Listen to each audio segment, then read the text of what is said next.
يا حسرة على العباد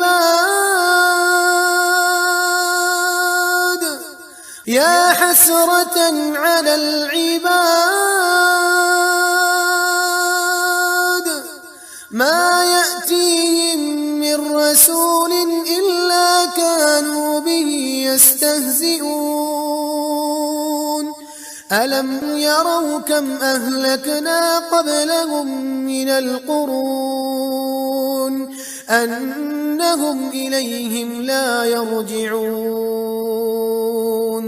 وإن كل لما جميع لدينا محضرون وآية لهم الأرض الميتة أحييناها وأخرجنا منها حبا فمنه يأكلون وجعلنا فيها جنات من نخيل وأعناب وفجرنا فيها من العيون ليأكلوا من ثمره وما عملته أيديهم أفلا يشكرون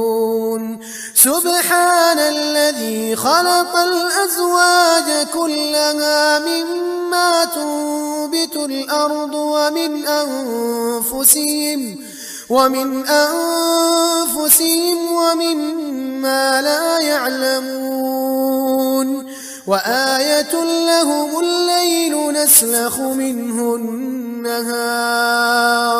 فإذا هم مظلمون والشمس تجري لمستقر لها ذلك تقدير العزيز العليم والقمر قدرناه منازل حتى عاد كالعرجون القديم لا الشمس ينبغي لها أن تدرك القمر ولا الليل سابق النهار وكل في فلك يسبحون